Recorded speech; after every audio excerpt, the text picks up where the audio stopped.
Hello everyone, welcome to our channel. బంగాళాఖాతంలో ఏర్పడిన ఉపరితల ఆవర్తన ద్రోణి ప్రభావంతో తెలుగు రాష్ట్రాల్లోని పలు జిల్లాల్లో ఎడతెరిపి లేకుండా అతి భారీ వర్షాలు నమోదవుతున్నాయి. వివరాల్లోకి వెళ్లి ఏ జిల్లాల్లో ఎన్ని రోజుల పాటు వర్షాలు కురుస్తాయో తెలుసుకునే ముందు మీరు ఇంకా మన ఛానల్ని కనుక సబ్స్క్రైబ్ చేయనట్లయితే వెంటనే సబ్స్క్రైబ్ చేసి పక్కన ఉన్న బెల్ ఐకాన్ని క్లిక్ చేసేయండి. ఇక లేట్ చేయకుండా వివరాల్లోకి కనుక వెళ్ళినట్లయితే బంగాళాఖాతంలో ఏర్పడిన ఉపరితల ఆవర్తన ద్రోణి ప్రభావంతో మధ్యాంధ్ర, ఉత్తరాంధ్ర, తెలంగాణలోని చాలా ప్రాంతాల్లో భారీ వర్షపాతం మే 4 వరకు నమోదు కానుంది.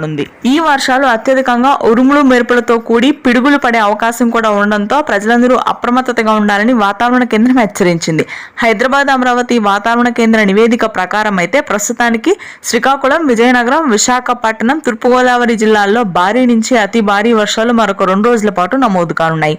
70 నుంచి 80 కిలోమీటర్ల వేగంతో ఈదురుగాలులతో కూడినటువంటి వర్షపాతం నమోదవుతుంది.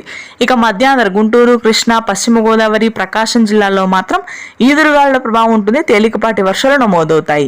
ఇక తెలంగాణ వ్యాప్తంగా మాత్రం భారీ వర్షపాతం, హైదరాబాద్ నగర ప్రాంతంలో అతి భారీ వర్షాలు ఉంటాయి రానున్నటువంటి 3 రోజుల పాటు.